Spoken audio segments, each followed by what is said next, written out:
Welcome everyone to the fourth day of EU DisinfoLab's annual conference. Thank you very much for joining us.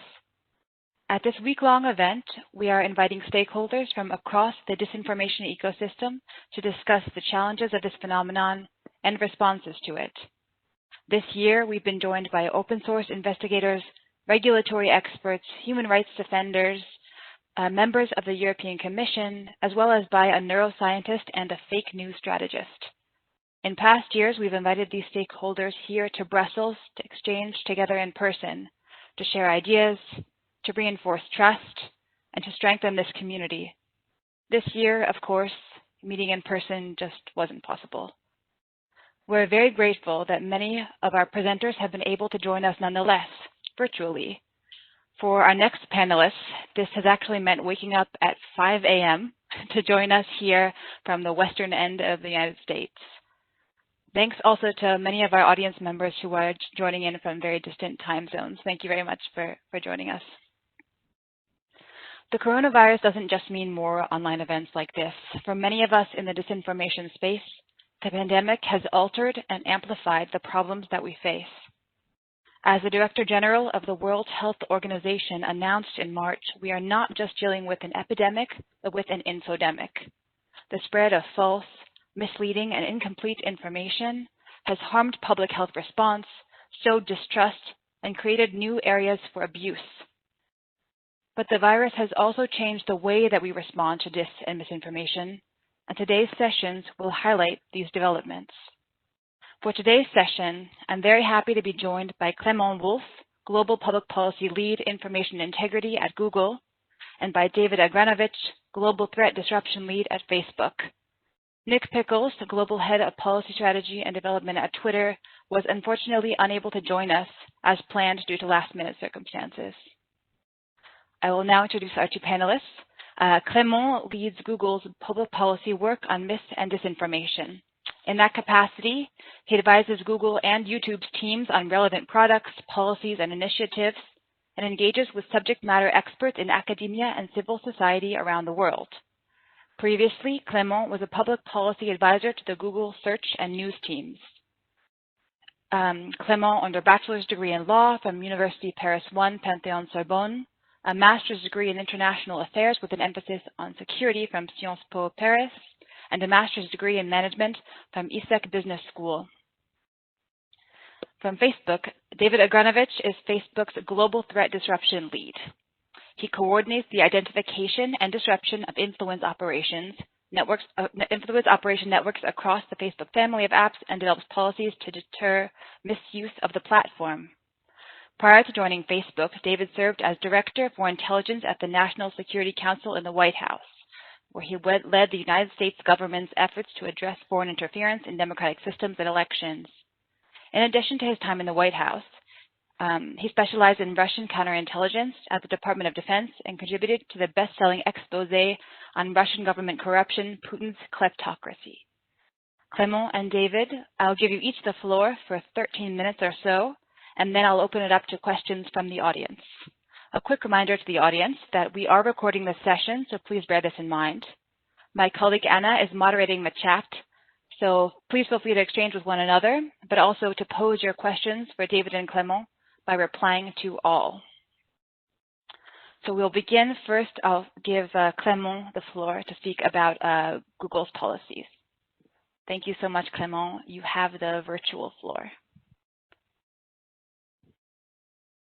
Good morning, everyone. Can you see and hear me well? Yes, that is good. All right. Hi, my name is Clément Wolf, and I am reaching out to you from sunny California, where it is currently 5:20 a.m., so it's bright and early indeed, alongside with David as well, I think. And it's a pleasure to be here with all of you, of course, on this important question. As Claire highlighted, I am Google's Global Public Policy Lead on issues of information integrity. What that means is that I work closely with our teams across Google and YouTube on issues that relate notably to mis and disinformation, and including on this pandemic, on responding to this pandemic. And so in that capacity, I'll be walking you through today in this presentation on some of the ways we respond to this crisis. And I think as a way of sorry, I'm trying to skip slides. as a way of setting context, if that works. Does it work? Sorry, I haven't. Yeah, it is working. As a way of setting context, addressing misinformation is a core part of our company's mission because of our company's mission is to organize information and make it useful and universally accessible. So, of course, dealing with information that is not trustworthy and making sure users have access to information they can rely on is a core part of what we do, especially in the moments like this one in this pandemic when off that information depends decisions that affect people's livelihoods, the ability to protect themselves and their loved ones from the pandemic, and society's resilience. So it's a core concern for all of us, and it has been so ever since the early days of our wrangling with the pandemic. I wanted to pull together to highlight this blog post from Sudha Pichai, our Chief Executive Officer, in early March, where this is outlined as one of the major ways we will focus on to address this pandemic. Now, moving on to the next slide, if I can make it work. Thank you. Writ large, the way we address disinformation and content issues across our services, whether it is about this pandemic specifically or other issues writ large, we like to think of it across multiple levels. There's no one-size-fits-all response to disinformation. It's, as you're all aware, an hourly issue. And so we tend to think of it across 4 levels that are highlighted on screen right now, and that will be the framing of this presentation. The first part, of course, is making sure users are primarily exposed to information that is trustworthy and reliable, and that can help them make the right decisions. It's also about developing and enforcing rules of the road that you can use to remove content or address behaviors that are not welcome in your services. It is about reducing the spread of content that is not necessarily violative or illegal, but still of potentially harmful content or low quality content. And finally, reward typically refers to the idea of enabling quality creators to profit from their work via our services and to monetize their work. But in the specific context of the pandemic, of course, we have really focused on working with organizations who produce high quality content to make sure that we have them propagate this content as far and wide as possible, and that we support their work in this difficult moments. So that's going to be the framing of what I will go through right now, and then, of course, happy to take questions on any of this and lessons learned. With that, and starting with elevating trustworthy information, I'm so sorry, I seem to have issues with slides.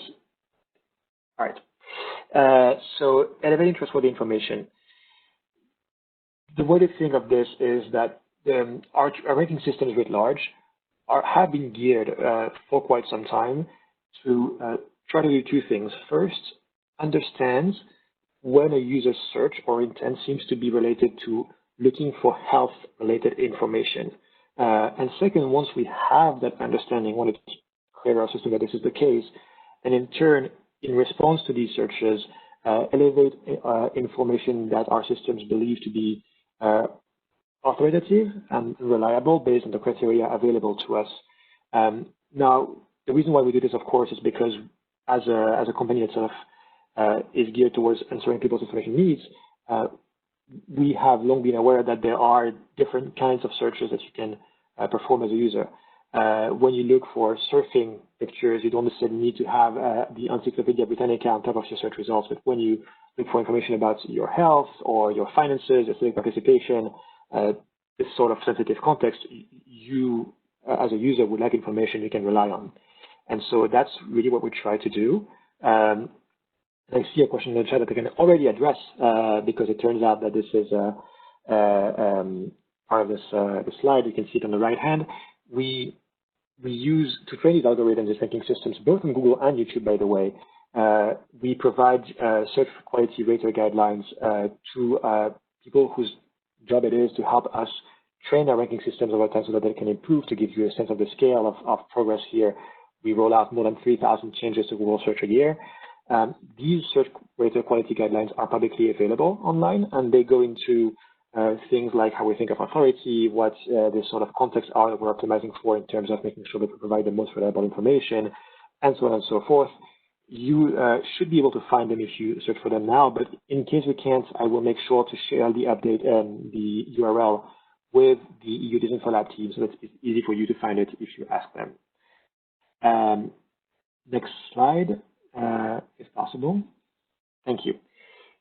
So that's what I described as the way our services normally work, even outside of the pandemic. And of course, that was useful in the context of responding to the pandemic as well. But in addition to that, and recognizing the exceptional circumstances we're dealing with, we have tried our best to go above and beyond and elevate information from trustworthy sources like WHO or health authorities around the world and around Europe, very prominently in our properties. And so you can see examples of this across Google and YouTube on my screen right now.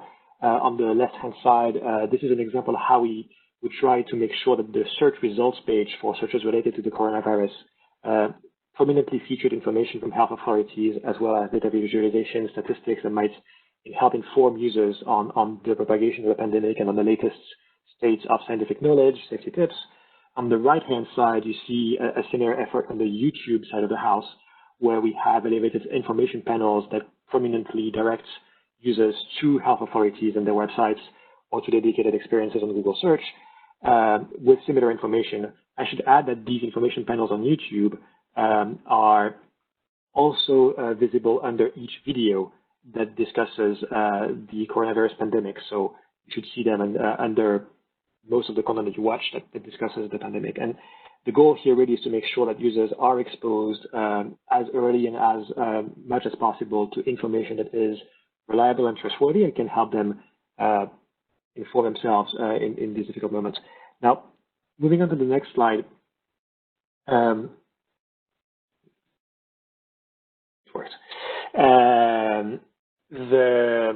It's one thing, of course, to elevate trustworthy information. We are, of course, cognizant that it is equally important to make sure that there are clear rules protecting our users from being exposed to harmful misinformation in the context of this pandemic, especially, again, when this harmful misinformation might directly endanger their health, livelihood, those of their loved ones, and so on and so forth. So that's something we tried to reckon with early on as well. Similarly to what we have been doing on the ranking side of the house, we did have some rules in place before the pandemic pertaining to health misinformation and various kinds of harmful health claims that could be dangerous for our users. But of course, none of us predicted the scale of the pandemic, its propagation, or the kind of specific challenges it would provide. And so we had to, in real time, try to adapt and update our rules into the face of these new challenges as we were ourselves reorganizing our company to work remotely and address moderation challenges in the best of our ability. So to do that, we really tried to work closely with, again, health authorities to understand the latest stage of scientific knowledge on the virus itself, the best safety tips we could provide, and what kinds of harms our users could get exposed to on our platforms, what misinformation was propagating. And we then updated our rules across multiple services. I've put two examples on the right-hand side of the slide, and you'll see two more on the next slide, in terms of making sure that we have rules prohibiting this sort of content on relevant services. And writ large, what this really means is that I'm not on that slide yet. What this really means is that we have prohibited information, as you can see, on many services that contradicts guidance from health authorities and may result in real harm. For instance, things like suggesting that the coronavirus pandemic doesn't exist or it's a hoax, or that you should use home-based remedies instead of seeking treatment if you have it, or that would not be, for instance, permitted on YouTube or in Google Ads, or if you want to monetize your website with Google, we will not let you monetize your website if you're suggesting that the 5G towers spread the coronavirus pandemic, for instance. So those are just some of the examples of the claims that will be prohibited under these policies. Now, moving on to the next slide, I think, of course, it's one thing to have policies. The other is to enforce them at scale and make sure that they are actually respected. It's always a challenge because misinformation moves in real time, and we try to spot it best as we can. But it's been a significant enforcement effort on our end. And just to give you a few figures that you can see on this slide, just in Europe only, we have removed or blocked over 82.5 million coronavirus-related ads across our services for various kinds of infringements you can see outlined here. and suspended more than 1,300 accounts from EU-based advertisers who try to circumvent our services in some way, shape, or form, just since January 2020, of course. So that's just an example of the way we try to enforce our rules. And of course, those rules are still active, and we continue to expand upon them and to update them, knowing the pandemic continues to evolve. So this is work in progress, and it will continue to be, I expect, for some time. Moving on to the next slide. We are also aware, and I think David will spend quite a significant amount of his presentation on this aspect of it, that there have been concerns throughout the pandemic on state actors or others exploiting the confusion of the pandemic to propagate harmful misinformation, to run influence operations across the services of tech platforms. That's something, of course, that we take very seriously, and we work on both ourselves, but also with Facebook, with other platforms, to spot these influence operations across platforms as they manifest in real time and take swift action when they are discovered. We report on the actions that we take in a public bulletin published by our threat analysis group that's available on our blog. And this bulletin covers actions we take globally. So it includes Europe, of course. You should all be able to find it as I speak if you just look for the tag bulletin. But by all means, if you don't find it, I'm also happy to share the URL afterwards with the EU DisinfoLab. Moving on to the next slide.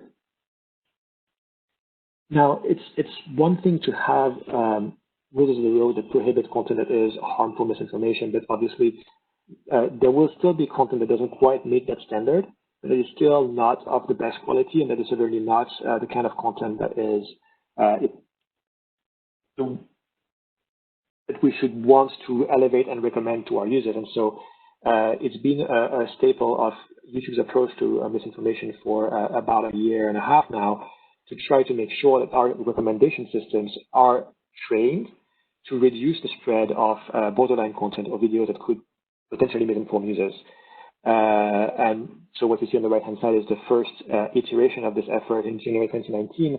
Since then, just in 2019, the team has iterated 30 times upon this this effort, rolling out changes to this new addition to our recommendation ranking systems, and the effort has continued throughout 2020. It's been an important part of addressing the pandemic, as of course it's geared to ensure that we, even if content is not policy violative, we do not inadvertently recommend it through our ranking systems. Finally, next slide.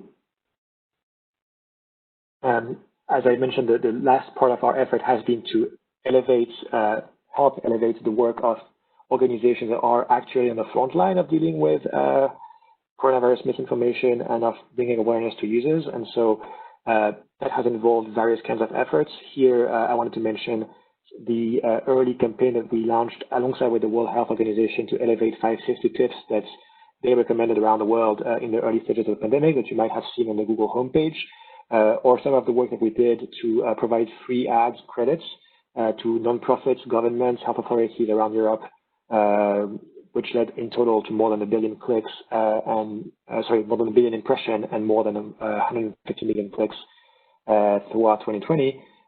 All of this towards information published by these organizations to inform the public of the propagation of the pandemic and related safety tips. And finally, we had similar efforts on the next slide to support the work of fact checkers and news organizations, especially small and local news organizations and media literacy organizations throughout Europe and the world, as they sought to inform users of misinformation and help them spot it. Throughout the pandemic, just to give a few examples, we provided an emergency grant to fact checkers around the world to support their work. We put together a journalism emergency relief fund to support small and medium local newsrooms throughout the world that were understandably struggling with the consequences of the pandemic to help them stay afloat. Those were small grants from 5,000 to 30,000 per organization, but hopefully helping give a bit of a boost at a moment when the economics of the business were challenged, and of course partnering with organizations like that provide media literacy tips across Europe to help teens and adults alike understand how to spot misinformation across the web. So that's it for me in a it's my final slide afterwards.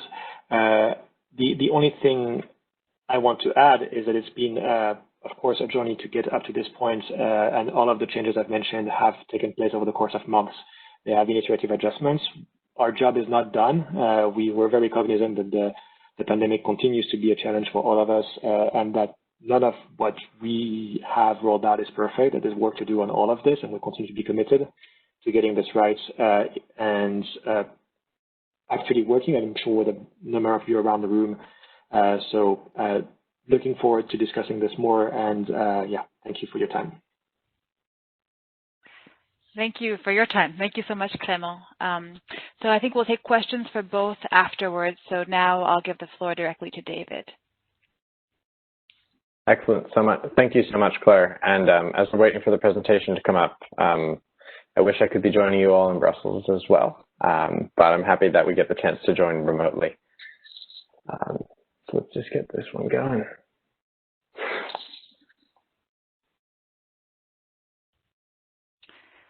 You're not missing the rain. That is the one thing I will. I don't know. At this point, I might take rain with how dry it's been here in California. I'm sure Clément's been dealing with the fires and smoke just as much as we have. We were waiting for our rain to start. Awesome. So as Claire mentioned at the top, my name is David Agronovich. I lead Facebook's global threat disruption team. Essentially, our team is the one that looks for what we call coordinated inauthentic behavior, but also we work on kind of the policies and the investigative work to find things that don't quite meet the threshold of an influence operation from a complex actor, but that involve deceptive and manipulative behaviors on the platform. So let's see if so let's go to the next slide. I'm not going to try and press any of the buttons. I have a feeling I'm going to pick something. So I wanted to take a slightly different tack to approach this problem and talk a bit about how we handle influence operations, coordinated inauthentic behavior, and then specifically the ways that this work has changed or evolved in the COVID pandemic period. So we can jump to the next slide and talk really quickly about how we define the influence operations threat. So we define influence operations on Facebook as coordinated operations to manipulate or corrupt public debate for a strategic goal.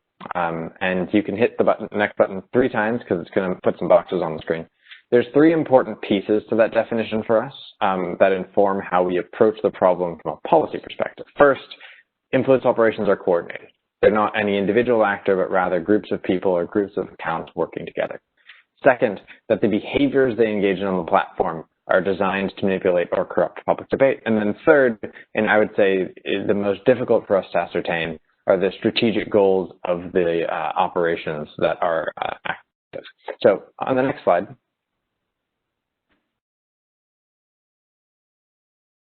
That definition of influence operations is much broader than just the Facebook platform. And so to operationalize the definition, we've defined a policy we call coordinated inauthentic behavior. And so what this essentially boils down to, and anyone who wants to go read the whole policy, it's really long, it's available in our community standards, but what it boils down to is we prohibit networks of people or pages on Facebook that work together to mislead people about who they are and what they're doing through the central use of fake accounts. So as long as these networks are coordinated, they're a group of people working together that we can prove. They're inauthentics, they are inherently misleading people, and they're doing it through the use of fake accounts. We will remove those networks. Importantly, we have written this policy to be content agnostic. There's a whole suite of stuff that Facebook enforces against in the content space, right? For example, coordinated harm, hate speech, graphic violence. But influence operations we've found are most effectively tackled through a behavioral enforcement lens.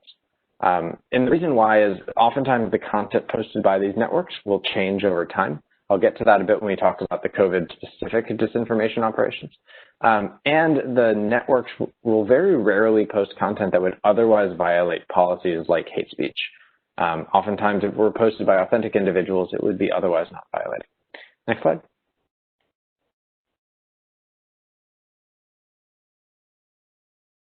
Awesome. So, and you can jump to the next slide too. I wanted to talk a bit about how we see coordinated inauthentic behavior manifest on the Facebook platform. So you can hit next once. So we see these operations take place over the course of 3 phases. You'll see a little megaphone clip art, and the reason why is at the end of this is going to look a bit like a megaphone.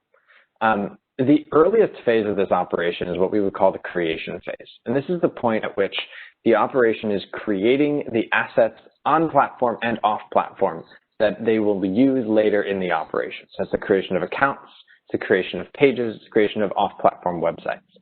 This isn't, so let's jump to the next so the seeding phase is the second phase of the operation. This is the point at which we start seeing content be placed either on the Facebook platform for operations that are primarily based off of a website, or seeded in communities across the platform for it to eventually go viral. And one more.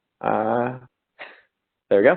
And the last phase of the operation we call the amplification phase. And this is the point at which the information being shared gains a authentic degree of virality. It begins being shared by authentic communities and real users who are not part of the operation.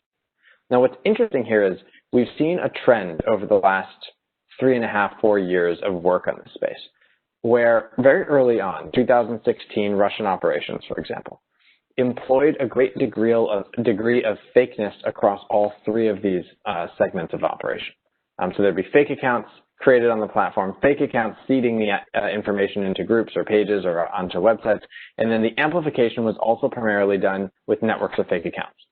What we've seen is a deliberate move from all of the actors in this space, sophisticated nation-state operators to domestic non-state operators, to push that inauthenticity to the left, at least on the Facebook platform. We see a move where fake accounts might be used in the initial creation and placement of content, but where these operations deliberately target authentic communities, authentic users, authentic voices, or influential voices in the community to be the amplifiers. And we think the reason why, frankly, is it's very easy for us or any other platform doing investigative work in this space to essentially pull the plug on an operation if it's all fake stuff all the way through. It's much harder if the fakeness occurs early or off the platform entirely, and the behavior on the platform is primarily done by authentic users who may or may not know they're working on behalf of those operations. Next slide. And then one more. So what can we and what are we doing about this? This slide's supposed to build, so you might have to hit the next thing, and hopefully it works. If it doesn't, oh well. Okay. Yeah, there we go. It'll do itself. So over the last 3.5 years or so since we started this work, we've been accelerating our investigative activity and our disruptions around the world. Every time we do a takedown of coordinated inauthentic behavior, we make it public. We write a public blog post. We share information with a group of researchers who write an independent assessment of our takedown. And what this map is designed to demonstrate is both that the rate of detection and disruption has accelerated considerably, right? We had 1 takedown in 2017. We had 3 in the first half of 2018. I think we had 22 in the second half of 2018. We had 50 in 2019. I think we just crossed the 100 mark a couple of weeks ago. So in addition to that work, though, what's important about this map is how geographically dispersed many of these operations are. We have, at this point, identified and disrupted an operation on every continent with the exception so far of Antarctica, although if anyone has any tips of Antarctic-related operations, I will take them. But what's really important to take away from that is about half of the operations we found are domestic. They're run by networks in the countries that they're targeting. And this is no longer a conversation about just Russian information operations around the world. We really do see a great diversity of actors involved in this activity. Next slide. Otherwise, we're going to have to watch this thing put dots on the screen all day. And to that point about diverse actors, we try to taxonomize a bit the way that we see these actors manifest between both government operations, non-government operations, and then foreign operations and domestic operations. These are all examples of takedowns we've done. Most of these were takedowns in the last year. But we've seen coordinated inauthentic behavior run by domestic government operations, and, several links to offices of various politicians, including Jair Bolsonaro, as well as domestic non-government operations in the U.S., for example, linked to QAnon or Roger Stone, and then obviously the groups that we most frequently talk about, Iran, Russia, China, and other nation-state actors. Perhaps most interestingly, we see an increase in foreign non-government actors. Archimedes Group was essentially a private company that sold this type of behavior as a service, which opens up some very interesting questions just from a global regulatory perspective. Next slide. And I also wanted to talk through kind of Facebook's take on how we apply our policies in this space. So coordinated inauthentic behavior and foreign or government interference are perhaps our heaviest hammer as far as policy enforcement goes. But there's a continuum of enforcement designed to address other types of deceptive behaviors on the platform that may not rise to the level of a coordinated inauthentic behavior campaign, but are still problematic or deceptive. And so the way that we've approached this is across the bottom here, we have the foreign or government interference and CIB policies. And for those, we remove the entire network. We'll remove fake accounts, we remove pages, groups, events, Instagram accounts, and we'll remove the real accounts of the people who are involved in the network.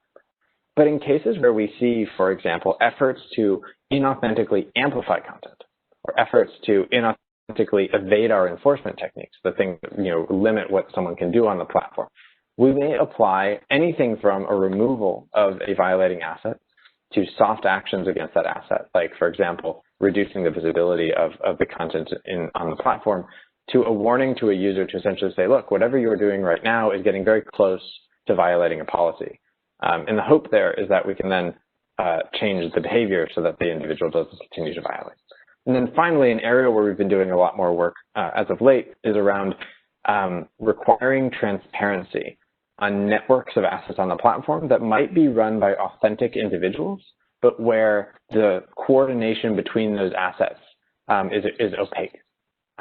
This perhaps gained the most visibility in the US around a story related to a network of pages run by the Daily Wire. But it's been something that we've enforced against in a variety of different countries and are continuing to build out both the product and policy ability to do more work. Next slide.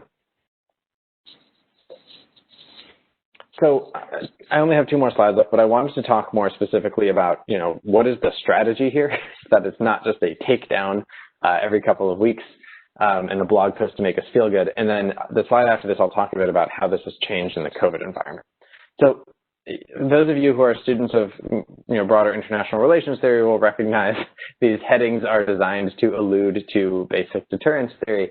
And the goal here is not just to approach influence operations as something that we constantly have to root around on the platform, find them, take them down, tell people about it, and then just keep doing that as much as that might help with job security. What the goal here is actually to find ways to raise costs on these operators on the platform, as well as minimize the benefits of these operations. We know that influence operations are going to continue, right? They predate Facebook by centuries and will probably post-date Facebook by centuries. But if we want to push these operators off of our platform and into more difficult and less beneficial situations, we can do that in a couple of ways. One of those ways, and something that's unique as a platform, is that we control the terrain upon which this battle is being fought. When I was in government, most of our deterrent levers were things like sanctions or indictments or what have you. What we can do at Facebook is change the way that our product works. If there are aspects of the Facebook platform that make these operations more effective, we can remove those product features or change the way that they work so that they're not as exploitable. We can also launch transparency tooling. Many of you are probably aware of the work that we did around, for example, showing the location of admins of pages. That is not only designed to make these operations less effective, but it also introduces a degree of friction that makes it much more complex for admins of these operations to hide from their audience. I mentioned our disruptions. I'll only say that the reason why we do these public disruptions, the reason why we take down so many of these assets all at the same time, is we want to maximize the cost on the adversary and make it as hard as possible for them to get back onto the platform afterwards. And then, finally on the cost side is we can also then use this information to feed into automated classifiers, which can then look for similar behavior and remove that type of behavior at a more scaled level going forward after a disruption. On the minimizing of benefit side, the work that we do to reduce, for example, the spread of misinformation, to provide in-product informed treatments that leverage the incredible work of the third-party fact checkers, that also helps to make some of the false content spread by these operations less effective. By doing these takedowns, by publicizing their behavior, we force these adversaries to adapt their operational security, oftentimes in ways that we hope increases the cost of their operation. We also notify the targets of these operations that they have been targeted by these networks, and we share information with other platforms. Google's threat analysis group that Clément mentioned is an excellent partner in this space. Twitter, had they been able to join, Twitter has also been an incredible partner in this space, just announced some really interesting takedowns last night. And then finally, and honestly, as a nod to some of the great work I know many of the folks on this at this conference are doing, is working with partners in civil society, partners in traditional media, to promote authoritative information, both on the platform and off the platform, and build resilience within the community to these types of operations. Next slide. And so I promise this is my last slide, but I did want to talk specifically about how this work has adapted and evolved in the COVID space. So first off, much in the same way that Google has taken a more aggressive approach to COVID-related misinformation, we have also tried to attack the COVID misinformation problem more aggressively. So we remove harmful misinformation about the coronavirus, misinformation that could lead to real-world harm. And in addition to that, we've also been aggressively working to promote authoritative sources of information. So in product, we have notifications that will come up encouraging people to wear masks and underscoring the value of mask wearing in society. We have in-product notifications that direct users to authoritative sources of information like national health services, or where those are not available, international health organizations like the WHO. We've also, in addition to the work to promote authoritative information and remove coronavirus misinformation, we, like every other company and every other group in this space, has had to deal with the changes that COVID brings to doing trust and safety work. So what that essentially means is my team is entirely remote, where we used to have investigators in one place who could collaborate on investigative work. We've essentially all dispersed around the world. What we found is that has not diminished our investigative capacity. We've still been able to do as many, if not more, takedowns. But it has created interesting challenges inherent in securing an investigative workforce that's working entirely remotely. The last piece that I'll touch on, and then I want to make sure to leave a lot of time for questions, is how the influence operations space, the threat space, changed once COVID started. When the coronavirus pandemic really started to accelerate and everyone got sent home sometime in February, March period, we saw a variety of operations pivot to share information, share content around the pandemic. What was interesting about that, though, is we have not yet seen an influence operation that was created specifically to go after COVID-related misinformation or disinformation. What we've seen instead is COVID as the topic du jour, the thing that gets people's interest, is oftentimes leveraged by these operations as an audience building tactic. That by posting about coronavirus, they can get people interested in their pages or in their groups, and then more people will join. We've continued to take those operations down, and you can see more information about that in our CID monthly reporting. But I did find it quite interesting that where we have seen COVID enter the influence operations debate, it's primarily been ancillary to rather than central to these operations. Next slide is probably just my contact info, and happy to answer any questions. Great. Thank you so much for that, David. That's super precise and enlightening, and I think these are great presentations to have together. So thanks to you both, and we're getting some great questions in on the chat. I'm going to start with a question from Nikita, which I think will also let you both talk about the lessons learned a little bit, which is that these are great initiatives, a lot of them, so why limit them to COVID-19? How are you taking some of these really sophisticated collaborations and new methods, and where might they be applied beyond COVID? So maybe we can start with Clément and then let David answer afterwards.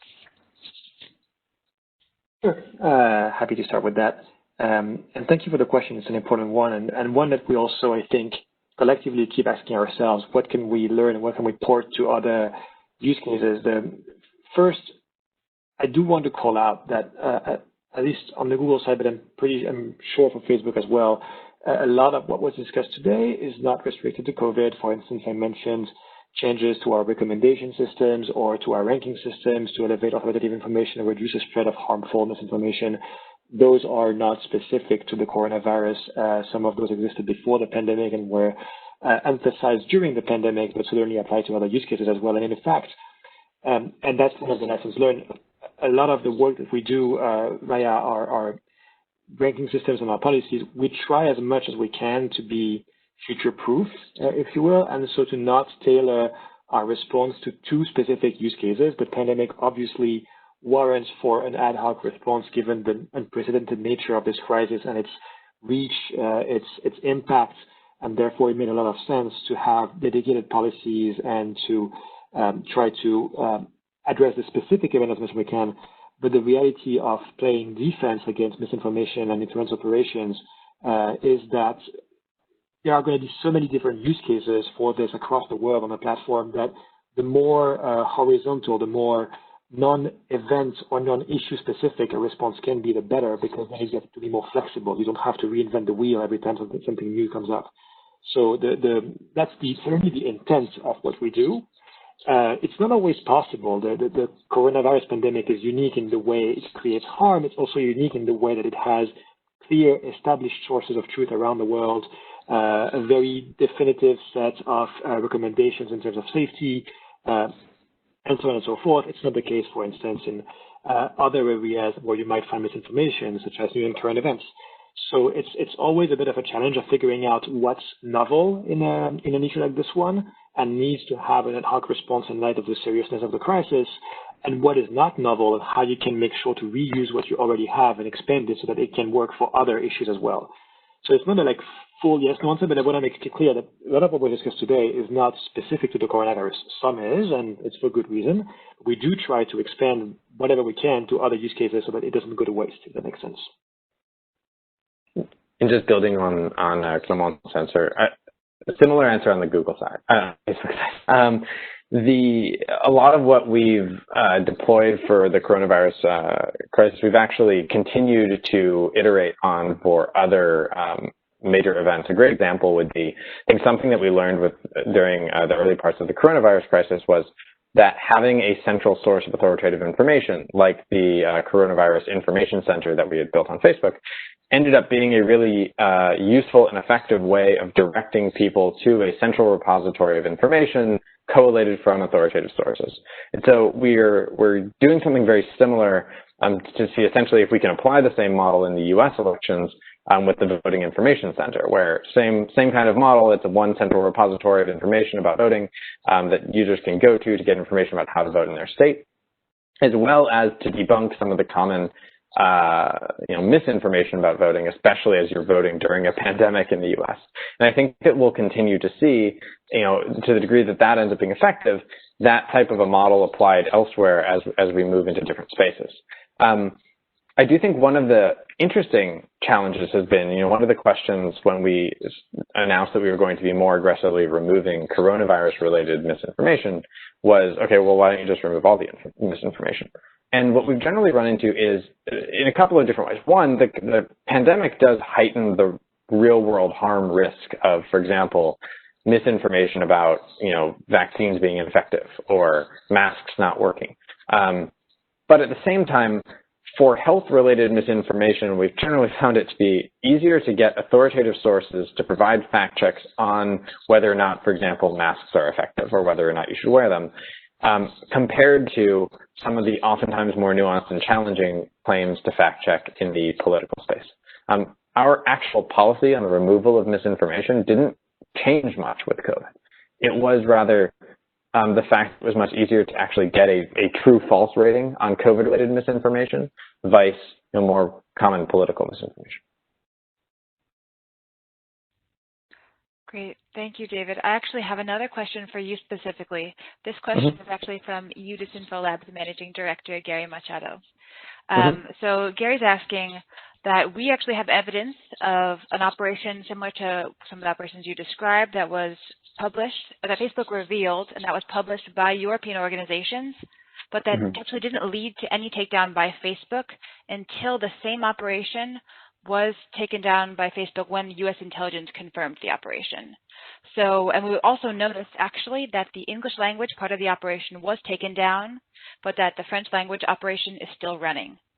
So I don't know if you can speak to this, of whether this might be a difference in how different languages are treated, or if there's a difference in how Facebook handles U.S. versus European reports.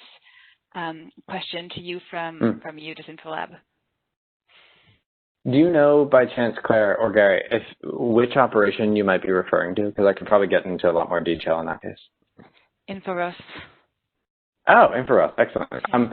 Yeah, so interestingly enough, we will not take down coordinated and authentic behavior networks purely based on a tip from a government. So even if the U.S. intelligence services, and I think it was 2 weeks ago, we did a takedown of a GRU network, an Internet Research Agency network, and a Russian intelligence network, one of which had been flagged to us by the FBI.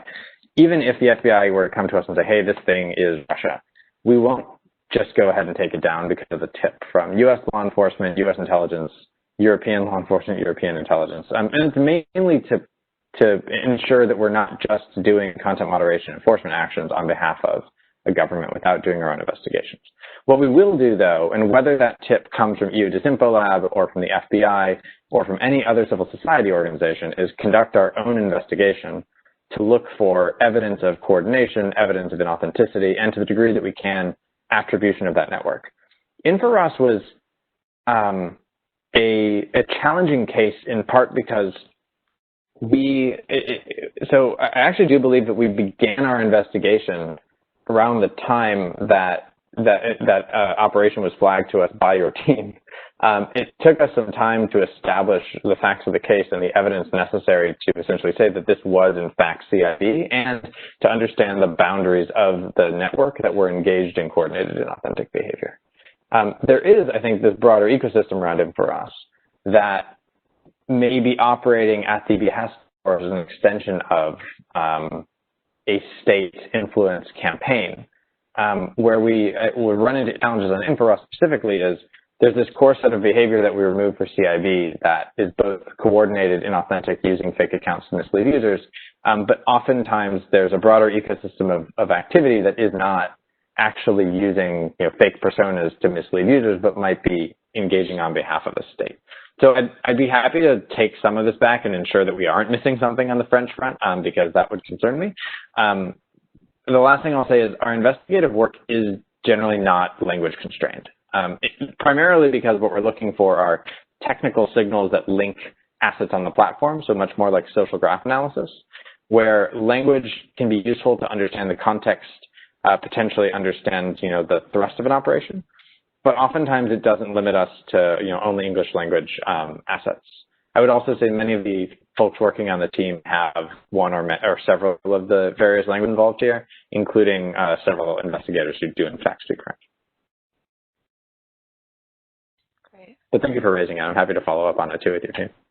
Great. No, thank you. Thank you for that. And so we're approaching time. So I think with that, I'm just going to ask one final question, which is really something we can take offline, which was by Komal, who was saying there are a lot of great initiatives and a lot of great collaboration, and that if civil society could know about some of these things, maybe they could join up. So I think afterwards we could even follow up with this from DisinfoLab. We could follow up with you and share out some of the areas where civil society and other people can collaborate. So we can do that after this session. So without further ado, I'll just thank you both so much for sharing these insights and for getting up so early to join us. And and we hope that we can have you here in Brussels next year. So Great. Thanks so much. And for the audience, if you stay with us, we will be joined next for a presentation by Dr. Tricia Meyer from the Free University of Brussels, who will be speaking to us giving us a research perspective and an academic perspective also on some platform dynamics. So that will be starting just in a moment.